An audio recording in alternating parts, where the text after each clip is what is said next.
Good morning. It's January 14. So nandito tayo sa Rockwell. Papunta tayo ngayon ng Mandaluyong. Actually dito lang to sa may Aqua Residences. May titignan tayong condo na for rent. Tayo yung mag-manage. So property management tayo ngayon.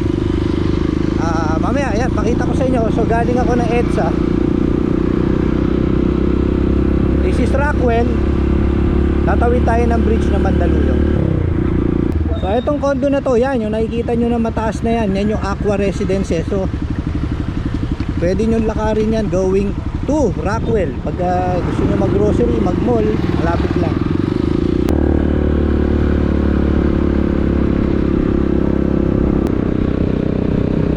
Yan. So ito yung Aqua. Yan, makikita nyo, Aqua Private Residences. So dito bawal mag U-turn. So ito, pero pwede na pumasok dito. Kaya lang pagkagaling kayo ng tulay, yan, so no U-turn dito. Ang mangyayari dito, iikot po kayo. Ito yung way ng iikutan nyo. Actually kaliwa lang naman eh. Lalabas din tayo dito sa kalye na to. Yan, dyan din tayo lalabas. So after nung crossing, bandang left side na lang kayo, and then you will turn left. Wakali. Ganda sa motor. Singit.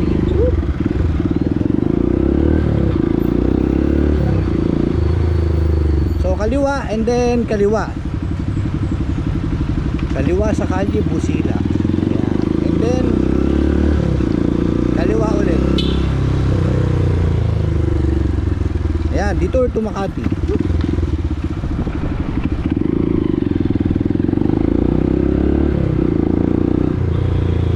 Dito tayo galing kanina. Yung intersection galing dun sa Rockwell na tulay. So ikot lang. Ayan, Tusho Boulevard, balik kayo doon. So eto na yan. So this is Aqua Residences. Sutherland nga pala yung yung condo. So yan, this is Aqua Private Residences. Ayan, yan yung condo. So dito tayo, alam ko ito lang yung una na to eh. Itong unang kanto na to. Alright, so ito yung isang entrance sa tabing ilog. Pagkagaling kayo ng kabilang lugar, Makati Avenue. Okay, Unit 3904. Pagpasok, siyempre meron tayong call button to para sa lobby, kung ano man ang kailangan nyo. Tapos yung pinto, maganda yan, bago. And then this is the CR. Ayan, may shower, naka tiles. So paano to? Considered as one bedroom. Meron siyang sofa, dining table. Sabi naman ni boss, kung may request kayo, pwede natin lagyan. Ngayon, meron siyang double deck na tulugan. May silya. Actually, tinanggal lang yung table eh. Diba? Yung ref, yung microwave, dyan na yan. So, ito yung kitchen top.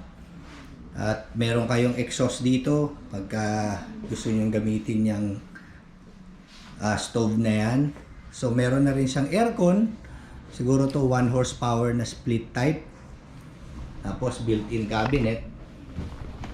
Yung built-in cabinet. Alright. Oh, di ba? Maganda pa. And then lampshade. Ang maganda dito, ayan, ang view mo dito is yung Mandaluyong. O kanina, yung pinakita ko sa inyong video, yun. Ito yung galing ng Rockwell.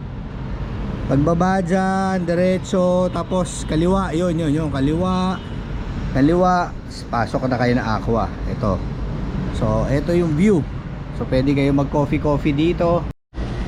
Fried to, different po sa hotpot kasi. Hotpot. Ayan, fried. Hindi ba pwedeng i-hotpot na lang yan? Okay, so dito sa Aqua Residences, meron dito restaurant. Ma'am, yan ba yung pangalan nyo? Making Delicious? Ha? Kasi nakalagay doon eh. Okay, correction.